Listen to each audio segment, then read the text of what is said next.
saudara kasih dalam nama Yesus.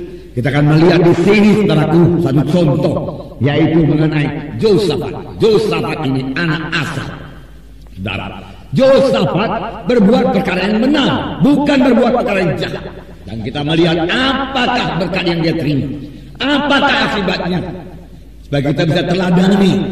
Karena perjanjian lama merupakan lambang-lambang untuk perjanjian baru, dan Tuhan kita tidak berubah. Apa yang dia perbuat dahulu masih dia perbuat sekarang ini, saudara. Nah, di dalam 2 Tawarikh 17 ayat 1 sampai 13 kita akan baca ini bersama-sama. Semua buka Alkitabnya. Kita baca dengan suara yang kuat, bersemangat, dan Roh Tuhan akan memberikan pengertian kepada kita masing-masing. Mari kita mulai membaca 2 Tawarikh 17 ayat 1.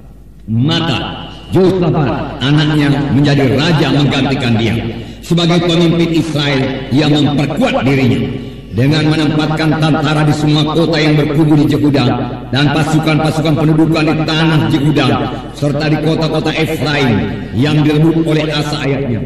Dan Tuhan menyertai Yosafat karena ia hidup mengikuti jejak yang dahulu dari Daud bapa leluhurnya, dan tidak mencari Baal-Baal, melainkan mencari Allah ayahnya. Ia hidup menurut perintah-perintahnya dan tidak berbuat seperti Israel. Oleh sebab itu Tuhan mengokohkan kerajaan yang ada di bawah kekuasaannya. Seluruh Yehuda memberikan persembahan kepada Yosafat sehingga ia menjadi kaya dan sangat terhormat. Dalam tabah hati ia menurut jalan yang ditunjukkan Tuhan. Pula ia menjauhkan dari Yehuda segala bukit pengorbanan dan tiang berhala. Pada tahun ketiga pemerintahannya, ia mengutus beberapa pembesarnya, yakni Ben-Hail, Obadjah, Zakaria, Nathanael, dan Mika, untuk mengajar di kota-kota Yehuda. Bersama-sama mereka terus juga beberapa orang Lewi, yakni Semaya, Netanya, Zebazah, Asael, Semiramot, Jonathan, Adonia, Tobia, dan Tob-Adonia, disertai imam-imam Elisama dan Jor. Mereka memberikan pelajaran di Yehuda dengan membawa kitab Taurat Tuhan. Mereka mengelilingi semua kota di Yehuda sambil mengajar rakyat. Ketakutan yang dari Tuhan menimpa semua kerajaan di negeri-negeri sekeliling Yehuda, sehingga mereka tidak berani berperang melawan Yosafat.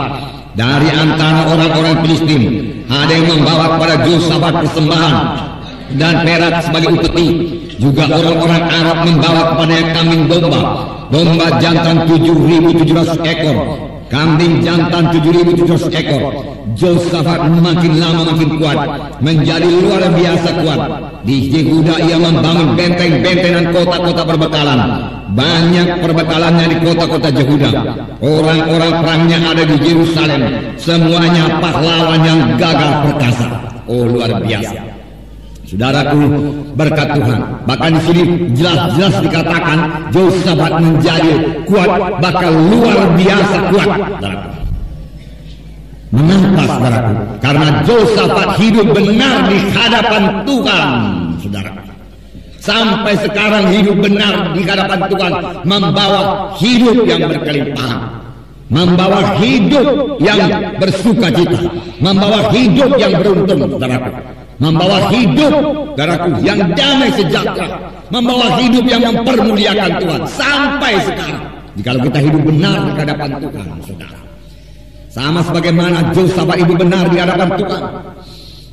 Dan firman Tuhan berkata, Yosafat berbuat hal-hal yang baik di mata Tuhan. Kita tadi membaca Yosafat mengikuti jejak Daud bapa leluhurnya. Tentunya dalam hal Daud, bagaimana Daud mengasihi Tuhan, Yosafat mengikutinya. Bagaimana Daud menyembah Tuhan, Yosafat mengikutinya. Bagaimana Daud beribadah kepada Tuhan, Yosafat mengasihinya. Bagaimana Daud memuji-muji Tuhan, Yosafat mengikutinya.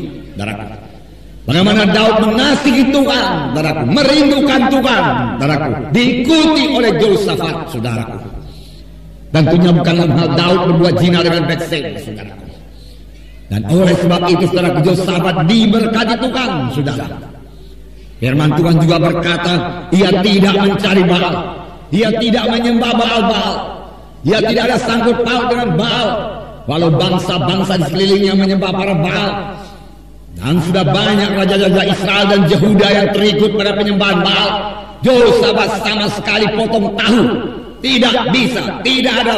Kami sangkut paut dengan Baal.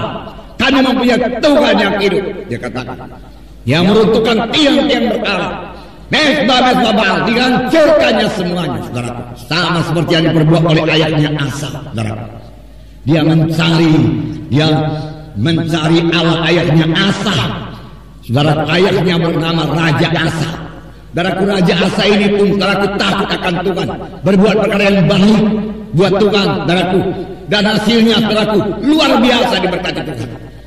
Kalau mari saya bacakan sebentar kepada saudara 2 Tawarikh 14 ayat 2 mulai. Saya baca dengan cepat, perhatikan. Ini ayah daripada Yosafat. Ayahnya juga saudaraku sudah mengikuti Tuhan. Ayahnya juga tidak mau menyembah para Baal, maka meruntuhkan penyembahan Baal. Ayat 2 Tawarikh 14. Asa melakukan apa yang baik dan yang benar di mata Tuhan Allahnya.